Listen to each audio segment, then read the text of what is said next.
Hi there, today I'm jumping right in because I'm excited to try these 4 craft kits. If you missed it, a few weeks back I bought every craft kit Amazon suggested to me because I wanted to see if their suggestions were any good.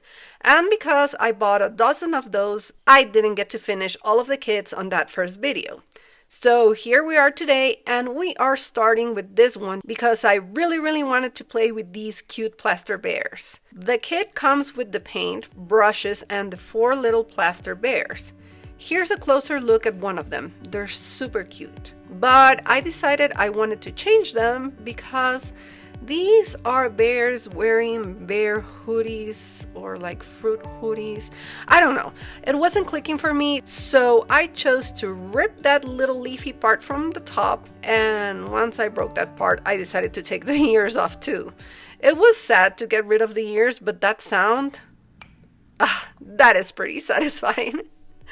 Okay, I sanded it a bit and I'm using air dry clay to put some ears back on the hoodie, just not bear ears. Because this is a bear in a costume, I decided it needed to be something different. So I'm creating pointy horse ears for a unicorn hoodie. Then I also modeled a little horn, and now the hoodie makes more sense. To me. I also wanted to change its little purse to match, so I ripped that, and with some clay I modeled a star on top. I smoothed everything out with a damp brush to get it as clean as I could and left it to dry. Here's the second bear because today I'm doing something different. Because of editing, I usually show you a piece start to finish, jumping back and forth between hours or even days of creating it. But today I'm going to show you the process in the exact order it happened.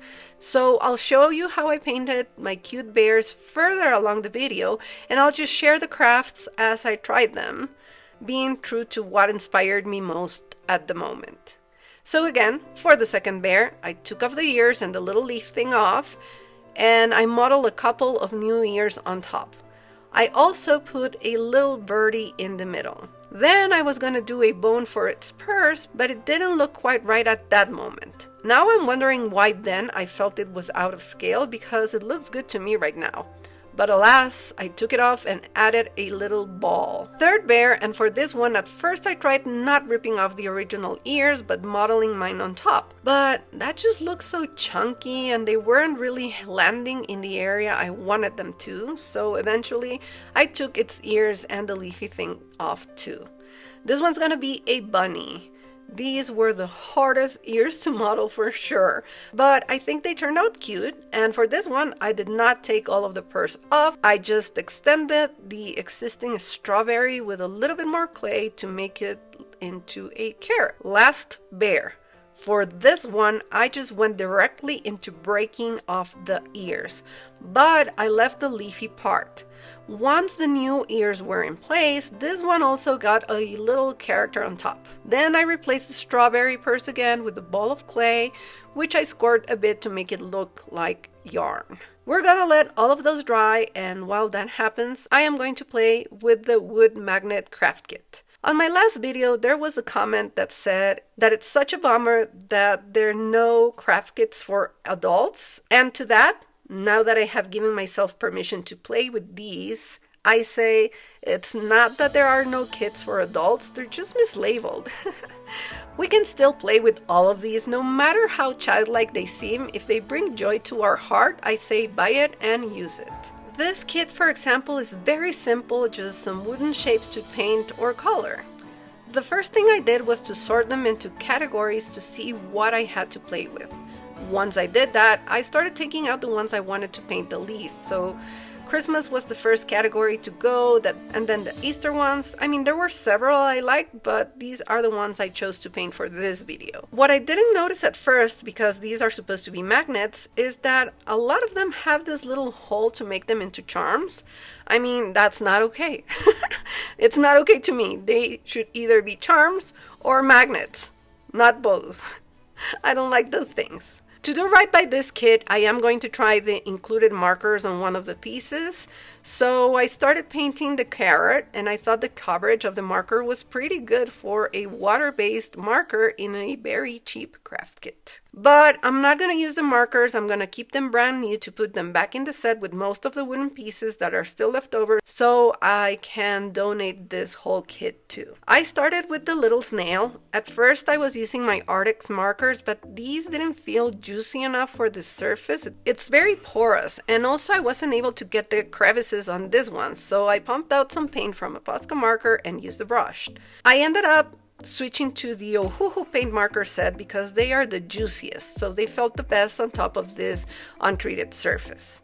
I guess you could prep these with gesso, but honestly I just wanted to paint and have fun. Just the fun part for me, thank you very much. After adding a few details with the fine nibs on my snail, this is how it looks. The next shape I wanted to try was this little penguin, so cute. But I didn't want to go with traditional colors, so I painted it purple. It took more than one layer for me to like the results, but that's okay, it's really fast with paint markers. When I was painting the beak and the feet, it occurred to me that maybe it would be nice to have the orange color bleed up in a gradient to his whole body, from orange to pink to purple. So I worked with my markers on doing that by mixing them slowly. That's the good thing about these markers being juicy enough to blend. I changed the belly color to gray because it didn't seem to match anymore. And then I added sprinkles in the same colors of the gradient on top. Finished by painting the eyes, which I couldn't really change because they are not drawn but burnt in, but still cute, right? This can be a fun little activity to share with someone or to just do by yourself if you use all of these for something. I mean, if you need to justify the crafting. Again, this is not an activity that needs adult skills, but what if as adults we just start doing things we like and crave just for fun? Right? Next, I wanted to do this heart. I love hearts with wings, and I wanted to recreate one of my pet hearts. I don't know if you have seen that video because it's such an old one and probably not the best. I haven't really seen it myself again, I'm afraid, but I'll still share it in the description in case you're interested. Anyhow, these are the hearts, and I think I've improved on how I make things now, but I still love these three. I think they're so cute, and it would be such a beautiful gift for someone to give them their own pet heart on its little stand for their desk or whatever. Anyhow, back to this heart. I just painted it with solid colors and then used the fine nib of the metallic blue to give it a little bit more details on the wings. Then I painted a face to match my 3D hearts, and when I was done, I kind of felt it was missing something, and I really liked this one as a charm. So I decided I would cover it with some dimensional Mod Podge and use this charm either to give to a friend or on top of a gift or something. I still need to figure that out.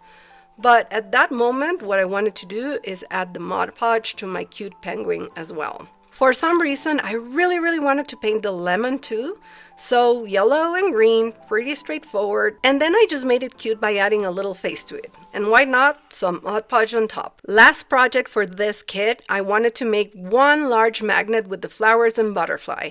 So I painted them all with solid colors. And then I wanted to do some details with the white marker. But because of the porosity of the wood, the texture of it, the paint moved, and I don't think you can see it as much on video, but I didn't like that I didn't have clean, crisp lines or dots. So I ended up just painting on top of all of the pieces and then glued them together. I used this tiny flower that fell out of something to cover the little hole for the butterfly, and yeah, done. Just place the self-adhesive magnets on the back, which I had to reglue later because they didn't stay, to be honest. Anyhow, these are all the little wooden shapes I painted today, and the rest, as I said before, I'm going to donate with the markers as a whole kit. Okay, next kit I wanted to play with is actually a leftover from last video. I did make 3 magnets out of this one, but I really wanted to make more. For this idea, I'm using all remaining 9 tiles, including the one that I kind of just experimented with on the last video by dipping it in leftover pouring paint. Anyhow, the idea is to create one large illustration with all 9 magnets, but to have each magnet work as a cute little thing by itself. I thought this would be a nice idea, I don't know, for a family or a group of friends, and each person gets 1 tile, and when you put them together, they make a whole illustration. My first idea was to draw a tree full of little birds. When I was drawing on top of the tile that had the paint on, I noticed the pencil ripped it up a little bit, so I decided to go ahead and try to remove all that paint. It took me a while to remove all of the paint with the knife, but I did it. I cleaned it off the best as I could, and I was glad I had a blank tile now. But I didn't love the bird idea anymore since I wasn't able to work out what to draw on the center tile and the one beneath it. So I wiped that off and started with a new idea. I thought this time I would do a landscape with the character of the landscape landing on each of the 9 little tiles. After I penciled in the design, I started to paint them with my acrylic paint markers, and I just colored blocked every area. It was really difficult to paint them all together as a whole, so after applying a base layer to the whole composition and seeing that everything matched, I pulled each apart to paint them individually. I added more layers of paint to each color and also added details and shadows to make the drawings more interesting. I chose to use whimsical colors like purple and pink throughout the illustration instead of natural colors just to make it a little different since this was such a simple drawing. In one of the tiles, I have a bunny, and after I drew it, I realized I drew Yolki. But I'm going to paint it pink, so it has to be a friend from a dry land and not the slimy land that Yolki comes from. Finished coloring all of the tiles, and then I just drew little faces on all of them. I think it turned out super cute. I did spray varnish this, so I'll show you at the end of the video. But before that, here's another craft kit I was excited to try, but I didn't get to. This shell painting kit comes with a lot of extra things. It has paints and glitter glue and googly eyes and a lot of foam clay. So my first idea is something really simple inspired by this type of cake that I've seen a lot of lately. Starting with the clay to make a base for the shells. I didn't like the shade of the green, so I mixed in a little bit of blue. The green was just too bright for me. It's a small change, but you can see the difference in color from that tiny speck of green left over on the packaging. Anyhow, made a mound and pushed in the shells to see how they would look. I also opened the bag of materials that came with the kit to notice that the glue was completely spilled out and hardened, so I just threw that away. Turns out, trying out the placement of the shells on the clay was a bad idea because when I pulled them out, they pulled out with a lot of clay on them. But oh well, I was just gonna put them back in once I painted them, so I guess it's okay. To paint them, I didn't use the paint from the kit. Maybe I should have tried it, but I just went straight in with my acrylic markers because I wanted to use those colors. So I painted the 3 shells with a solid color and then glued googly eyes on all of them. Here they are, they look super derpy. So I made the little mound again, stick them in, and modeled a tiny birthday hat for one, gluing a tiny pom-pom on top. I rolled some red and some pink clay and swirled them together to create a candle. Brought in my little toothpick container that I just made last week to get a toothpick to stick through the candle so it wouldn't bend down when it dried. A little yellow clay on top for the flame, and I just stabbed it back there. To add a little something for fun, I wanted to model one of the now viral foam clay flowers that you see everywhere. So I just rolled all of the 5 balls for the petals and pushed them in with my knife to make them look fluffy. Joined them all together and added the last little yellow ball for the center of the flower. And this is how my little birthday gang ended up looking. I actually like it so much. When I was done making it, I didn't feel as passionate about it as I do now looking at the footage. They are super cute. I did also want to try to paint a shell more traditionally, so I picked the largest one from the kit. But to be honest, I was not that inspired about the shells. When I painted the solid ones, I didn't enjoy it as much as I thought I would. This activity really didn't click with me as much as I expected to. So for the shell that I painted, I only drew a pattern of lines in warm colors, trying to make something pretty. Maybe my lack of enthusiasm came from the fact that these were very small shells. I mean, it still looks pretty, but super simple. For some reason, I decided maybe if I would paint the inside of the shell, it would be more fun. I chose to paint a landscape with only the colors that I used in the front, with the purple sky instead of blue. Clouds, mountains, and a bunch of flowers in the foreground. And then I thought, oh, maybe this could be like a beautiful home for Yolki. But I don't know, I would have to glue him in there and find a way for the shell to stand. I actually think for now, he is happier hanging in the middle of the rainbow of this box I made a while ago. Don't worry, it's just temporary. We will find him a home somehow. So that was it for the shell kit. I don't know, this was the one I enjoyed the least for straight up painting. I just like the little shell dudes I made, that's it. With that, we are finally back to our little bears. Yay, they are dry and ready. The first thing I tried was to use my acrylic markers on top of the plaster, but that was not working. So I thought it best to cover each of the figures with a layer of white acrylic before going in with the paint markers. When that layer was dry, I started with my unicorn and I tried to paint it with paint markers. But honestly, it needed so many layers and wasn't looking great, so I decided to stop being lazy and mix some paint, at least for the larger areas.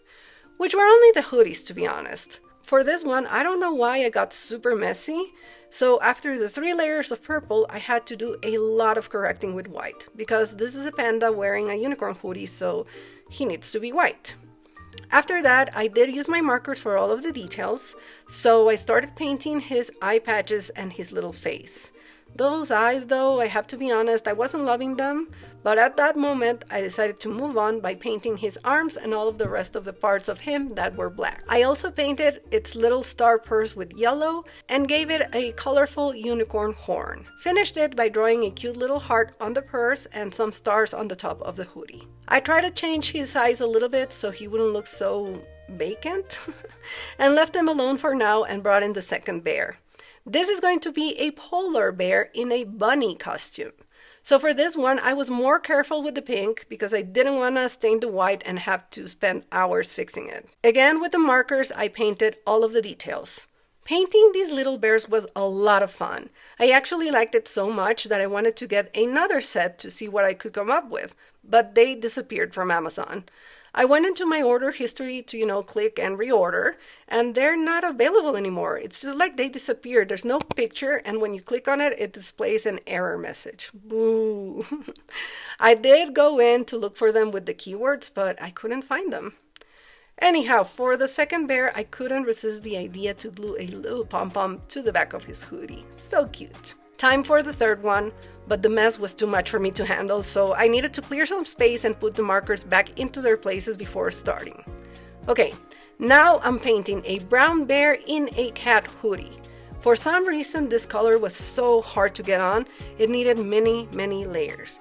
The good thing was I could get messy with it because the color of the bear is brown, so yay, it was faster. Again, with the larger areas painted, it was time to go in for the details, and this one is a fun one because he has a little friend on top of his head. His purse is a little ball of yarn, and I added a little bit of a lighter purple on top so you could see the pattern of the string more clearly.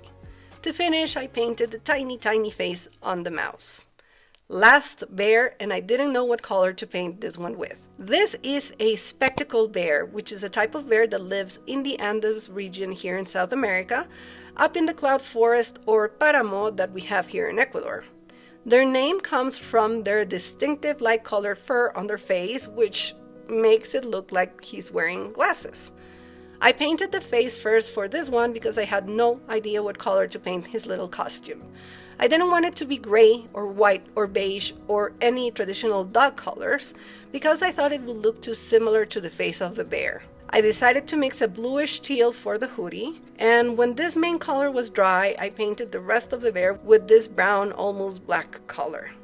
Then I tested a little bit of gray for the ears because I wanted them to be different, but I really didn't like it. It was looking weird.